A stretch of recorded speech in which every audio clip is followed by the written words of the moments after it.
Hello fellas, this is Ron Piner from Trask Performance.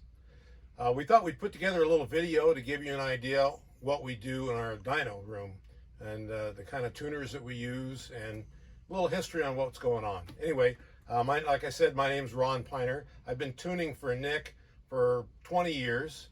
I started out tuning back in the mid-70s, cars mostly, motorcycles and cars, and dyno tuned all the way up through, and about 20 years ago I came to work for Nick, and I've been tuning for him ever since.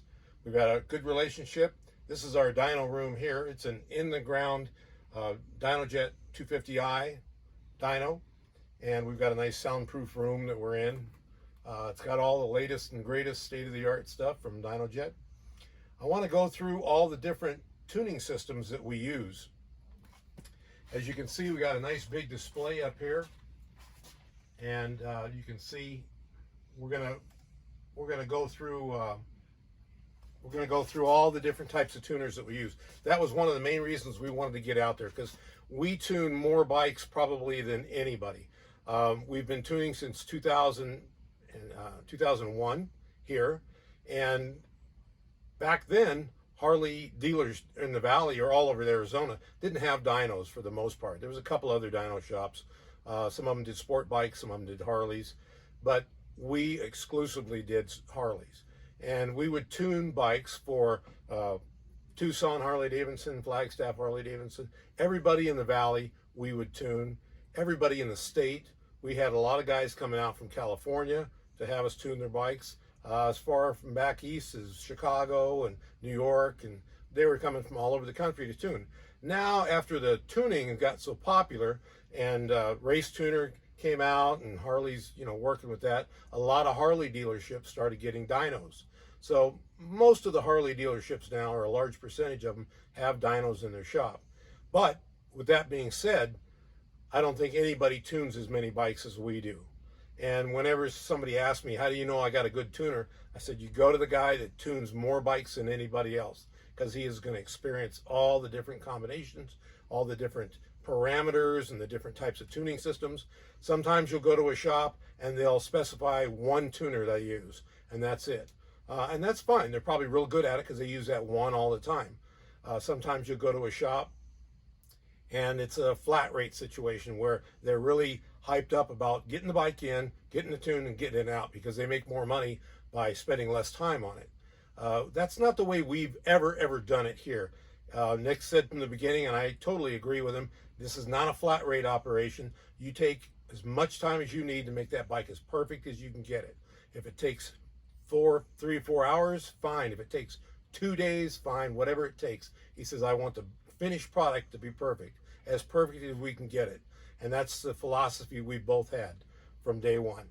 So it's not we don't come in here and give you like so many hours on the dyno or anything like that. We bring it in, we do the best possible tune you can get, and if you have any issues or problems down the road, you bring it back to us. We'll make it good, we'll make it right, because we want you to be out there running around, running strong, beating all your buddies, having a good time, your bike running great, lasting a long time, because that reflects good on us.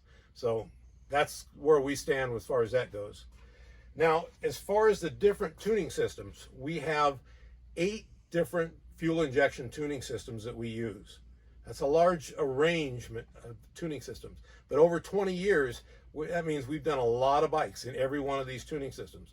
We've got our favorites, ones that we use more common than others, but I'm very proficient at all 8 of these systems. There are other systems out there that we don't necessarily use. And I'm not saying that they're not good or anything. It's just these are the ones that we feel are the best, and these are the ones that we want to use, and we know we're going to get the best results from. So there's a whole generation of tuning systems out there, going all the way back to 2000, and right when the Delphi fuel injection system started on Harleys, the most common one was the old Race Tuner. And this was sold by Harley. It looks similar to this. And we're going to give you a little close-up shot on this.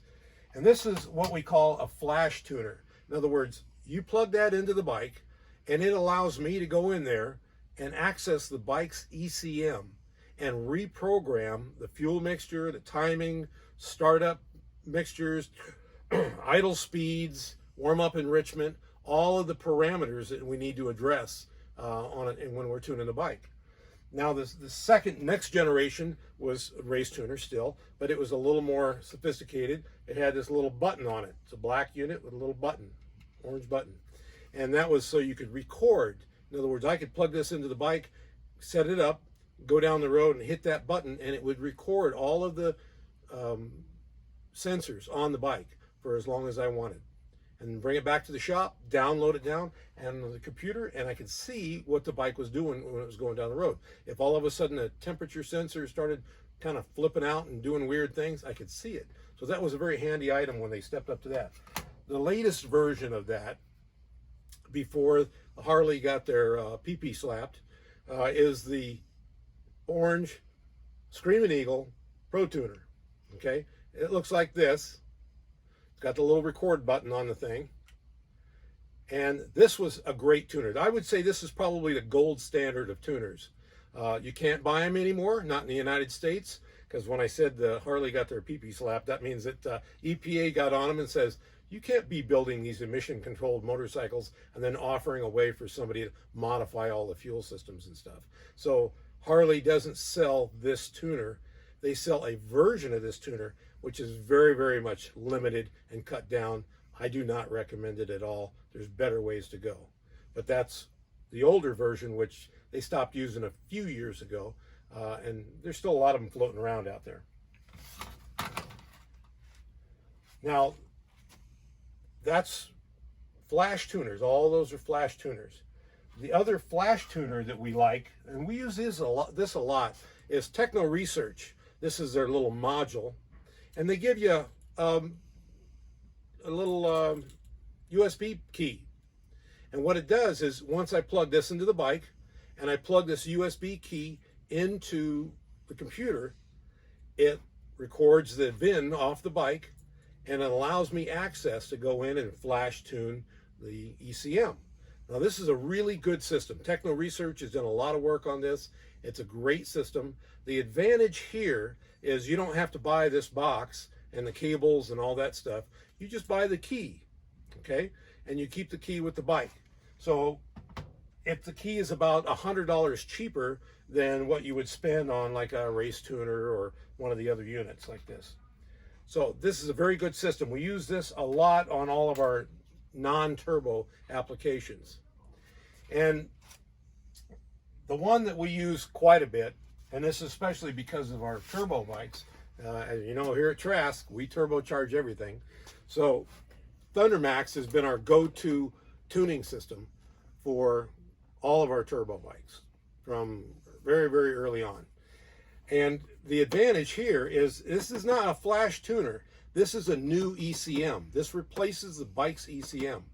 It's a wideband auto-tune system that works really, really good. The advantage to this versus most of everything else there that's like this is it can be set up to read a map sensor, a 2-bar map sensor.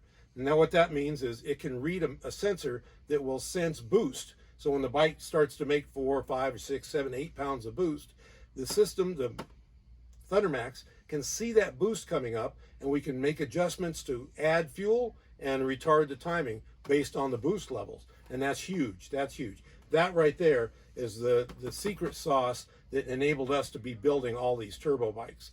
Harleys have been turbocharged for a lot of years, way back probably before I was born even, and that's way back. But now, they never had a tuner like this. They never had a system like this.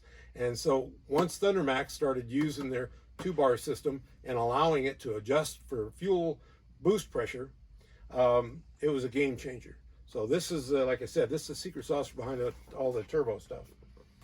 And this is a little more expensive because you're getting 2 wideband O2 sensors, you're getting a module they go into, and then you're getting the actual ECM. So it's not like you're buying a little key or something, you're buying an ECM. So these would go anywhere from $800 to $1,000 for this. Very good system. Whether it's turbocharged or naturally aspirated, it's a real good tuner. Does a great job, and we recommend that.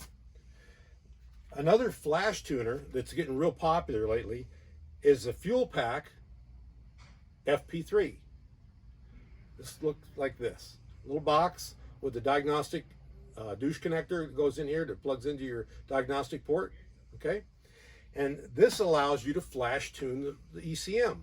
But instead of displaying it on a screen or whatever, you use your phone with an app. It's got an app, like everything, right? It's got an app. So you use an app on your phone and you can tune it with that. It's a good tuner. It works well.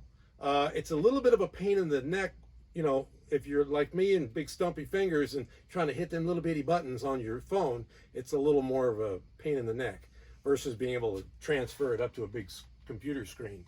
So there are some, not limitations, but there's a few things that make it not my favorite.